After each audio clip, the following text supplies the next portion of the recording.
All right, folks, we're back here at the chop shop, and today we're gonna make some motherfucking horsepower, and we're gonna get better fuel economy in the process. So here's the deal. My 78 Jimmy here that I built back on Hoonigan about 3 years ago has been great. It's been super reliable. It's made a terrifying amount of power, and it's melted through something like 15 sets of Toyo Open Country MTs.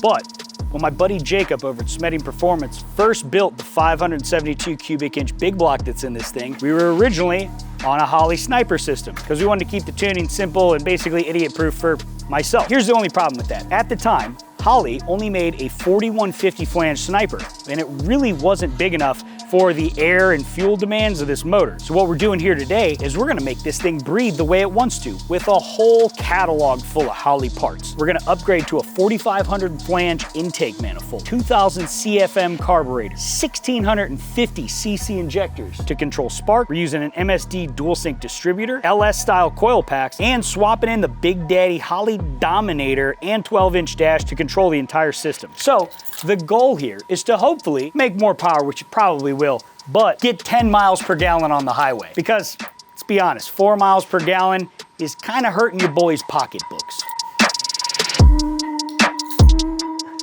So before we start tearing into this thing, I do want to take a moment to thank a partner that definitely does not suck, Onyx Off-Road Maps. So here's the deal. Onyx Off-Road, really sick, been using it for years, but I recently found a really dope off-label use for the app that I think could benefit all of us people with car hoarding diseases. Check it out, here's the deal. So when you have the Onyx Elite membership, there's a function that allows you to see the property lines of wherever you're at, and you can actually see who owns that specific property. Let me show you why this is good. So how many times have you ever been on like a road trip and you've seen a lot or a yard just completely littered with absolutely pristine classic cars or trucks, just waiting, just begging for you to take them home? And what happens? Usually you got to try to find where the house is, find whoever owns that. Here's how you can do it with Onyx. So with Onyx Off-Road, you can actually see exactly who owns that property, and with a little bit of research, you can find a phone number, thus allowing you the opportunity to haggle your way into another project that will inevitably sit in your driveway for years to come, and your neighbors will thank you. And let's face it, somebody else might drive by, see that car, find you on Onyx, and maybe offer you a little bit more money for it. That's called smart finance. So look, here's the deal. You can snap a pic of this QR code right here, or you can go to the link in the description, and if you enter code CHOP at checkout, you can get 20% off a membership. You thank me later for that. Let's get to work. Here's what we gotta do. We're gonna first go over to World Motorsports. We're gonna get a dyno number on the K5 to see what it actually makes of the tires, and that's gonna be our baseline. Then we can install all these shiny new parts, and we can see how much power we actually make afterwards. And we're gonna do a whole road test. We'll take it on a nice trip. We'll run it through an entire tank, and we're gonna see if that thing actually gets better fuel mileage. Now, before we do that though, there's a couple things I gotta work on. You ever heard that old saying, robbing Peter to pay Paul? Well, today, that's what we're gonna do. You see, because we have to take this thing to the dyno, but I stupidly started it and forgot to fill the power steering pump with fluid when I changed all the steering stuff over. Thus, power steering pump is completely going out, and also we have something else to work on, which we're gonna get to right now.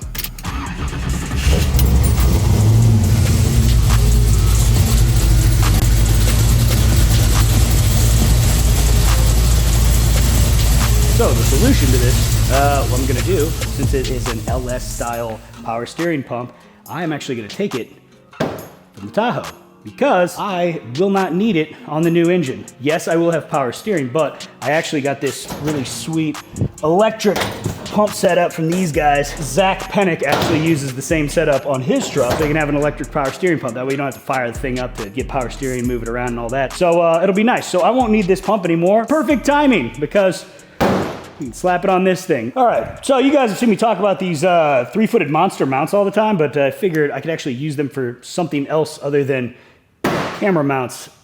I'm gonna see if I can actually, oh, little guy, maybe a bit too much. Oh, thank God. Nice. As you can see, I still have it hooked up to the box so it wouldn't spray fluid everywhere. K5 power steering pump, Booyah down there. Now, I believe that pulley is much smaller than that one. So it's looking like 5.5 inches. Oh, we are at 6.5. That's gonna slow that bad boy down. Okay, so upon initial inspection, I can already tell this isn't gonna be as easy as I thought it was gonna be, but whatever. Let's look at some of the differences. One, this turn one has a inch bigger pulley, which is obvious, but the big thing is the routing where the high pressure side goes. So this one, it needed to be straight in. This one kind of loops around, and there's no way I can actually run this, so we're just gonna pull this off this, see if it works. Other than that, it's like the same damn pump. Now, let's look at the distance. Now this is where it becomes problematic because, as you can see, the distance, this pulley is so much tighter to the body of the pump, so much more so than this one. So that would tear up my system. So we gotta pull this pulley off and then we'll just swap it over with this one. And, you know, hopefully that's easy. Although it's usually a pain in the ass. Hey, Soupy? Yes? Do I need a puller to pull this pulley off, or is there like a way that I can just, you know, unthread and just pop it off? No, if it's the pump that I think you got, you need a puller. Right. See you, dude. Later. It's never easy, is it? Nothing's ever easy. Cars. Grief. Holy shit. Finally. Okay, so we got it off. We're gonna just take this whole thing next door because we need to use a vise on this, so that's where we're going. Come on. When all else fails, you gotta work smarter, not harder.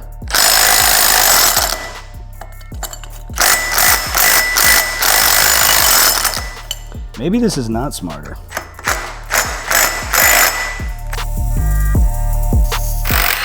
Oh yeah, that was way easier. Why am I not using power? Bada bing, bada boom, here we go. Pulley's off. You can see the spacing behind the two. Now we just gotta get this off. We already got this high pressure side stuff off this side. Now we just get it off this one. There we go.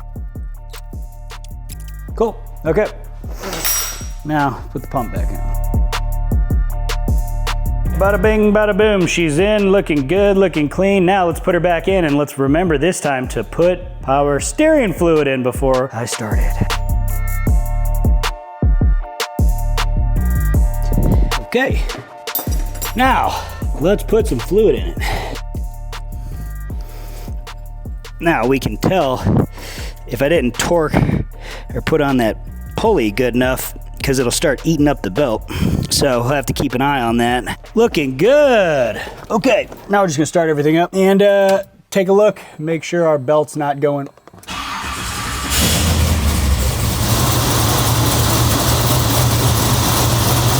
Looks good.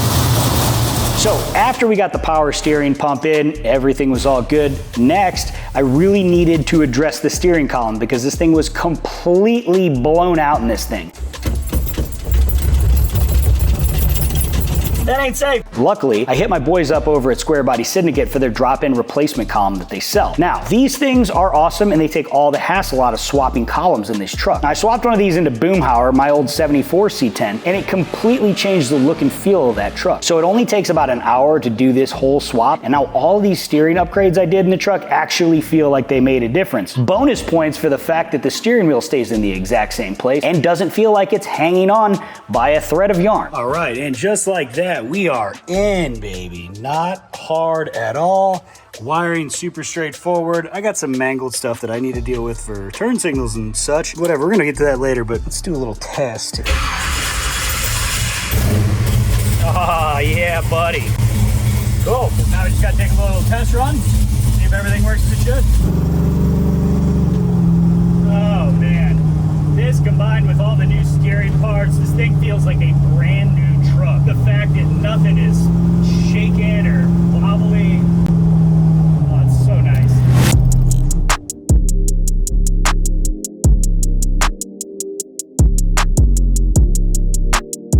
Right, we're here at World Motorsports.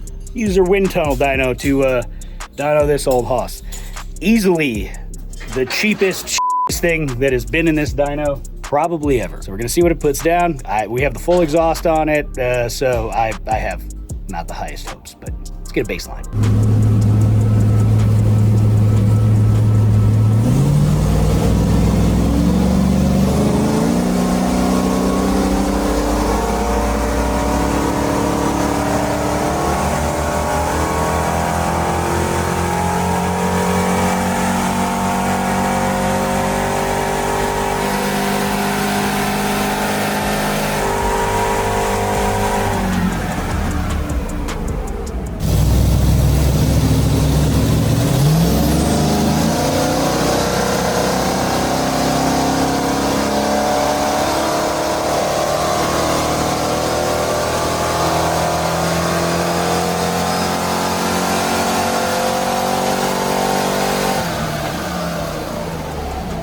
Okay, here's where we're at. So obviously we're starting high in the power and then we're just falling flat on its face, well, with the torque.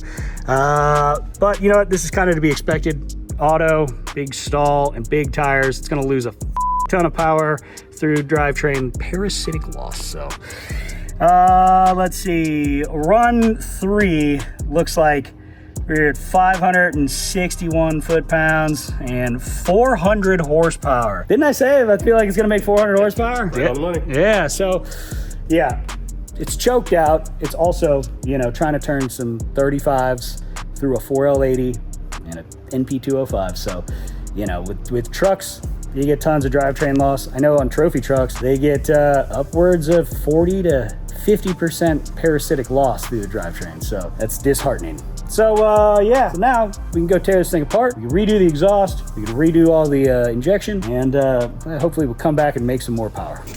All right, Subi, got the dyno sheet here. What happened? I don't know. Are you leaning out? Yeah. Oh, that's not good. Yeah, well, it's just leading. It's losing fuel pressure. Plus, I just realized converter wasn't locked up. I mean, I'm guessing that's a big thing why the torque is Yeah. just falls off. But it actually goes to show, like, you know, I think honestly, with locked up, and if I had like honestly, if this thing had like a 350 gear set, it would probably hold flat across the whole thing. So 350 gear set, sequential injection? Yeah. What's the problem? Yeah, let's just do it.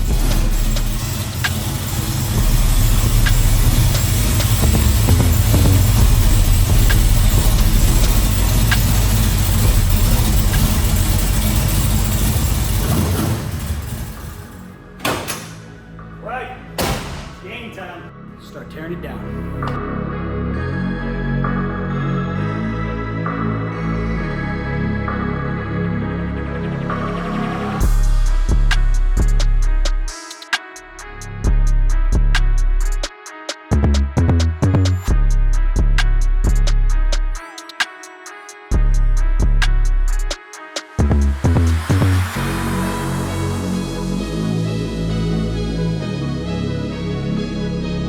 Okay, so I got the old intake off and I figure I'll do a little compare and contrast, and I think it doesn't take a rocket scientist to see that this is gonna flow a hell of a lot more air. So you can see how small the intake port is on this 4150 manifold, and you can see how big it is in comparison on the 4500. So yeah, I would expect a little bit of power increase and also a little bit more size in the runners stuff. Now we're just gonna switch over this stuff, put it on here, get it all dressed up, and then we can put it onto here. I gotta clean this up too a little bit, but not a big deal. And yeah, moving and grooving.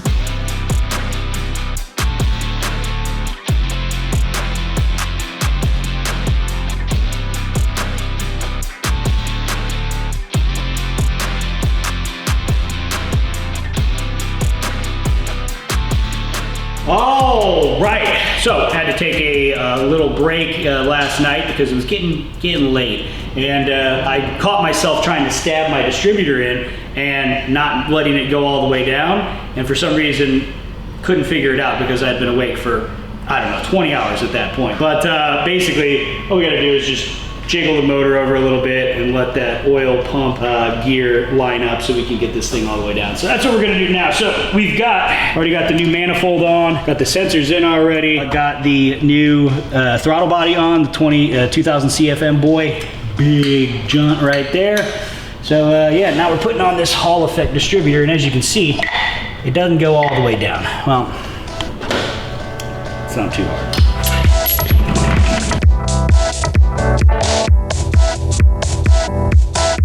See that? See that blue line right there? It's our top dead center. So now, for all of you kids out there that have never stabbed a distributor in anything, for Chevys, you're gonna be about like that. That's about where the one is, you know, and it's gonna feel it when you drop in. It's gonna mesh the gears. You're gonna do one of them, and you're just gonna jiggle it down. You know, make sure she right, make sure she tight. Might have to go over. Oh mother! We know that the depth is right because it's the exact same length as the old MSD distributor that was in there. So we don't need to do like the whole clamp down dealio. We know it's engaging in the gears, but it's just not engaging in the pump. So keep an eye on that as I turn the motor over. You'll see it'll fall down. Yeah, she is. See it? So now the oil pump's all lined up, and hopefully the thing's at top dead center. If it's not, it's 180 degrees out, and well, whatever. Moving on. All right, so since we're on the Dominator, we're gonna go and switch over to coil packs. We don't need this.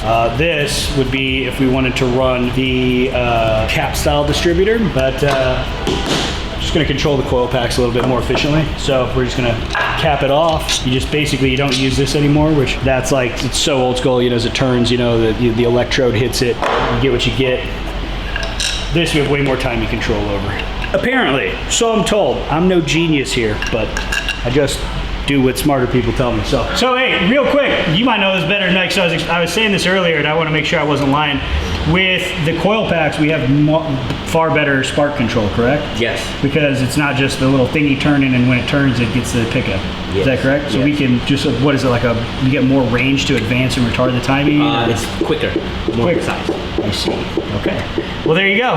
Science from somebody that knows it better than me. You think we can get 13 miles a gallon out of this thing? How much are you getting now? On the highway, I think I cracked 10 with not having the giant A1000 in there. Okay. So that's better. And also, it was like there was an injector that's basically, it was like leaking, so it was basically pissing fuel in the motor. I mean, you're driving a shoebox with a big block. Yeah. Fuel efficiency shouldn't be in your... I'm just saying. I know I want to make more power with it, but I think we can get more efficiency. Yeah, we can definitely get more efficient, because now you're sequential injection, so you're not just pissing fuel into a, into a manifold. You think we could probably get it to 10? We could, yeah. Soupy says 10. I think now we need to pull the exhaust off. I'm gonna pull the headers off, and we got to weld an O2 sensor into this one. I should clean them up. We'll cross that bridge when we get to it though. Cool. I'd say these headers need a big refresh. Whoa, there you go. Ta-da. By the way, a lot of people ask me about these. These headers are from Mad Dog. They're basically like mild steel, but they fit really good. So if you're running like mud truck stuff, like they've just been doing square bodies and old Fords and like everything for so long, they're just really dialed on their design. And like you just tell them what heads are on it. If there's like any other, you know, oh, you got this lift or whatever, and they just, boom, they come, fit right out of the gate. I'm gonna clean this off, so we're gonna do, we need to put a second O2 sensor in this because the Sniper only runs off one wideband. So the Dominator, we're running 2. So need one for both sides, you know?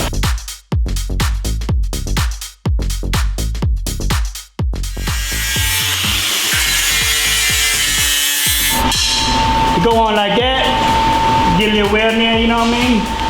Bada bing, bada boom. Oh, shit, son. It's a little dusty, but god damn. Yo, there's an AC, there's AC in this thing? AC, power steering, yeah, man, streetcar. Yeah, that's a Lingenfelter LS7. Yeah, with a 256 behind it. Okay. This is how you do first gen Camaros. Yeah. Damn, man. Dry sump tanker. That's like sick. Just came in today. We have both plans. Hit me with the IE dad. Huh?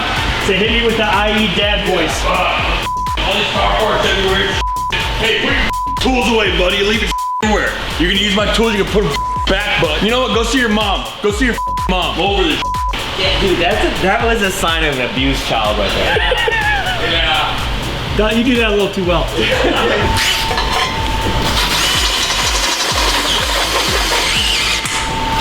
Come on, DeWalt. Let's go. So you gotta get that Milwaukee. No. Yeah, it's time to upgrade.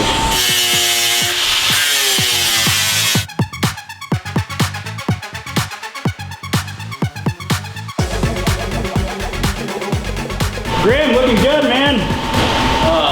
I tried. It's not my best work, but it'll do. Always half-assed. What we're using here is basically like an LS2 harness. So we use all the same kind of sensors, IAC, TPS, fuel pressure, cam crank sensor we don't really need. We're just gonna basically make a plug for that. Yeah, so we can just run this through the firewall right now. Figure out where we're gonna put the dominator. I don't know, so let's feed this through. Make sure that everything can fit through that hole we made. By the way, all of this stuff from Holley, I have a list that I'll put in my description, so you can just click on that. You can see any of the parts that I got for this project, and you know, if you want to use the same thing, there you go. Get it through there. All right, so I just got here to Rockstar Coatings Riverside. We're gonna pick up the headers for the K5 here. Got them properly coated this time. Rockstar did all of the coatings on the exhaust and the housing and everything for my Tahoe. Stuff looks great, so I'm excited to see this, so let's go check it out. All right, freshly coated headers, baby. Let's go. Booyah. Straight from the coaters, let's go. Rockstar Coatings came through in a pinch. The difference when you get proper ceramic coating is huge. I mean, look how good these things look. Now see, that's proper. This is what a good ceramic coat looks like. So shout out to Rockstar Coatings, they do badass work. Oh, also, we got a new box from Holley just now.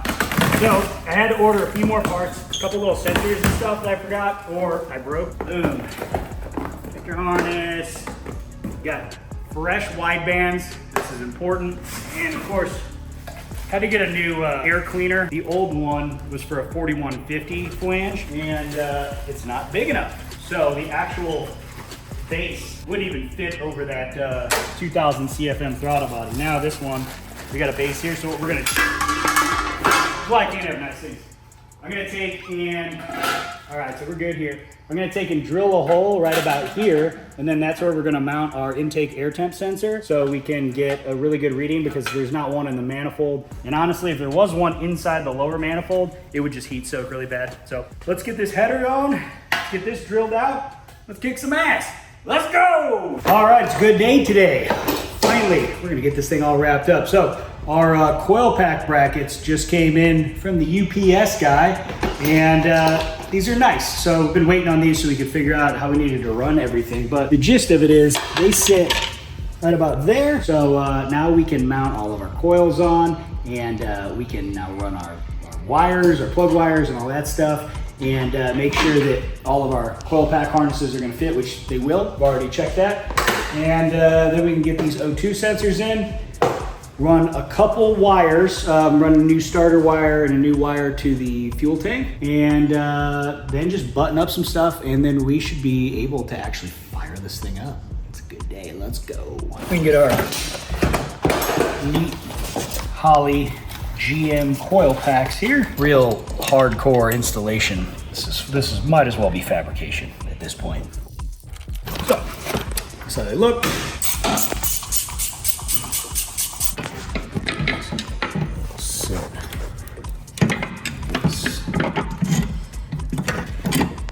Oh yeah, look at that, nice and clean.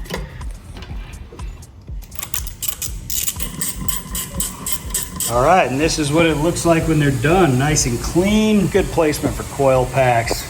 I don't think it's gonna get too hot, it's up high enough. Okay, so I have got my wires kind of mocked up to where we need to cut them, and basically how we're gonna run them. So this side, they gotta run down and through the front and this way. So, be nice and neat. It's just kind of funky with these headers. They have to come down, and there's no real way to make them short, so I gotta run them this way. But cut those off, those ends off, put the appropriate boots on them, and get them all tucked in, and then keep moving. This last 10% is like 90% of the job. As always, it's all the little shit.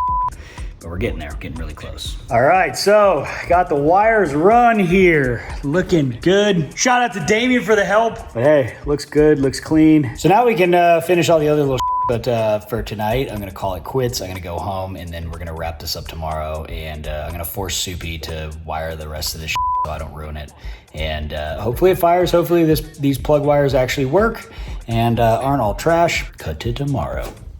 And we are back. Okay, it's day 69 on the K5. I think we need to get this thing running today. So here's what we got so far. We'll just catch you up. All of the hard parts are basically on. We got the new Holley intake manifold, 2000 CFM throttle body. Got the Holley fuel rails. We got the fuel injectors in, those 1600 cc boys. New Holley fuel regulator. We've also got the new Holley LS style coil packs and made some wires for them last night. We also took and ceramic coated, our boys over at Rockstar Coating hooked it up and got these knocked out really quick, properly ceramic coated headers. And we got the exhaust fixed, meaning no more stupid mufflers to make it sound like it's not supposed to sound.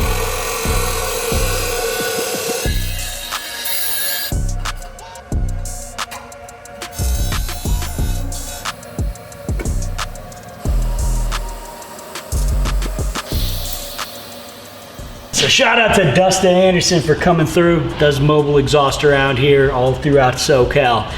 Dude did a really good job. I mean, that's it's way too clean for how ratty everything else is looking at this point. But looking forward to him building the whole kit for this and obviously whaling. So here's what we gotta do today. We've got a wire run down. We gotta connect that to the fuel pumps. There's a bunch of other wires that, well, I'm gonna have Soupy connect because I want to make sure they're right. And then we got to go through and just get rid of a bunch of the rat's nest that's under there and see what we actually do need, what we don't need, because there's a lot of stuff that, like this, that was just left in there, like taped off. We're gonna clean this thing up, hopefully get it fired up. So people, if you're watching me solder this and you have comments about my terrible wiring, please feel free to come and help. You know, it's probably the last thing I should be filming. We'll just edit this all out. Leaves all of it in.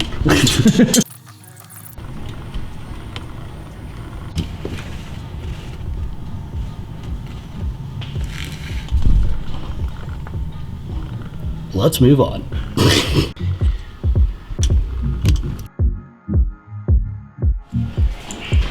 So, we're gonna test and see which one of these ports, these accessory ports, doesn't dim when we hit the ignition switch. Some accessories, when you crank the key, turns off, you know, like your radio and stuff. And then that means your ECU will never turn off. That's not good. Yeah, that works. Cool. So then what I do, just like splice into it? Yeah. Comment below on who you think is the most hack internet wirer. Okay, so I think we're at a stopping point tonight. We are not gonna get this thing fired up. We are really close. So we've got most everything wired up. There's a couple more leads that need to be run. One to the brake switch, one to a clean 12 volt switched power line. And then we need to just put everything and just make it look pretty. And then I believe that we can load a tune in this thing and fire it up. But we're gonna call it a night. And we're gonna pick back up right after the time has come. We got Bucky here. We're gonna try to get this thing started up real quick. Oh, look, there it is. Oh yeah, buddy. Dude, my God, like 2.5 minutes later. You know what I can get done in 2.5 minutes, Bucky? 3 kids? Yeah. Oh, you good to just try it? Yeah. All right. What? Yeah, look how confident this fool is. He's got the laptop off and everything. Yeah. You ready? Yeah, I'm ready. First fire up, let's go. So right now, we're not getting a signal from basically the cam of the distributor. So what do you say we're gonna do? We're just gonna batch fire it, just get it to fire up? Yep, and then from there we're gonna figure out what's wrong with the cam setup. Cam setup. It's still awesome. Fair enough. Oh wait, Yeah. should we put it in park? What? Oh, It would have started and did some after.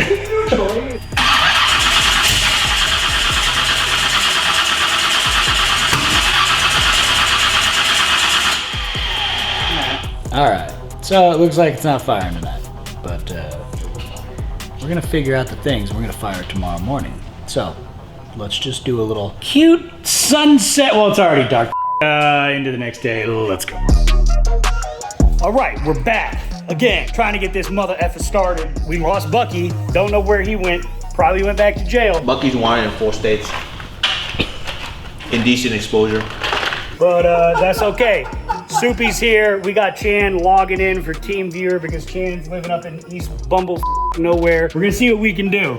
We do know the fuel pump fires. Yes. We do know that the crank trigger and everything is set appropriately. Went and did that yesterday. Just went through everything, just making sure we're good. And yeah, and we got the wideband O2 wired up. So we should be good. We're gonna try this thing. All right, I'm pumped. So, how does this work? You basically start TeamViewer, send a little link to your brother, and then he's like beep booping from outer space, tuning in his underwear? Maybe he is in his underwear, yeah. Okay, whatever. Hey, you do your thing, and then you let me know when we're gonna do the thing. We need to do a little adjustment on stuff like this, but before we got Soupy's brother coming over here, I want to get some new hood hinges because these are janky AF. So I'm just gonna run up the street to Classic Industries, scoop some up from those guys. They got tons of stuff in stock. And yeah, maybe this way my hood won't flap away in the wind. Look at that, not even 5 minutes later, we're here. Love having these guys on the street. All right, so as you can see, old hood hinges, pretty janky. So these are the Classic Industry ones. You can see there ain't no shake to them. So got new hinges, new springs. This looks way better. It's probably gonna be way too clean on my truck, but you know, hey, complete stock replacements, and this way the hood's not getting all wonky. So good stuff. Yeah, check them out. They're right up the street here in Huntington Beach, and you know, for stuff like square bodies, Impalas, all like old car stuff, man. They got tons of stuff in stock.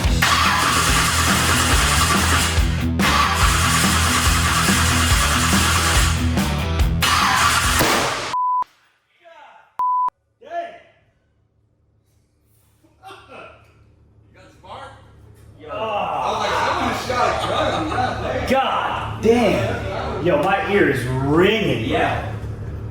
Wow. Yeah, it's off. Woo! We're about to do it again. Please don't backfire.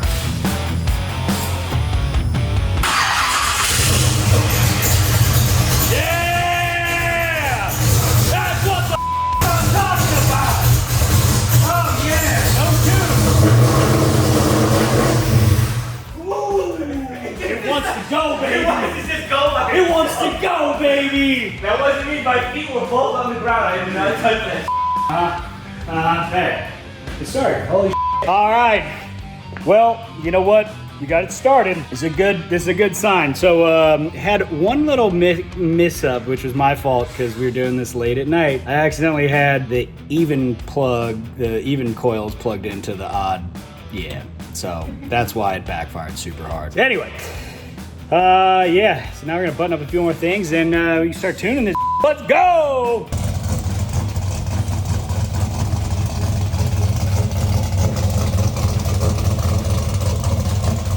Ah, it's a good feeling. Have this thing finally fired up. So tomorrow we're gonna jack in. Chan's gonna do a little tuning, beat booping on it. He could not make it today. Got kids and kids. We got more important things to do, Chan. I'm just kidding. We gotta run it. Good sign. So here's what we're gonna do. We're gonna get this episode edited for you guys and released, and then we're gonna do a whole nother one where we're taking it to the dyno. First we're gonna street tune it, then we're gonna take it to the dyno, and then we're gonna see if we gain some power. It already sounds way crispier. It sounds way happier, and we haven't done any tuning whatsoever. It's just like straight up bass startup map. So this is a good sign. I'm stoked. I'm glad you guys followed along to this point in the video. Don't forget, subscribe to this so you know, you can help a small channel like this keep it up, and you know, again, so we don't have to do some bullshit ads that you guys don't want to see. You know the ones I'm talking about. Anyway, it's a good feeling. We'll see you on the next one.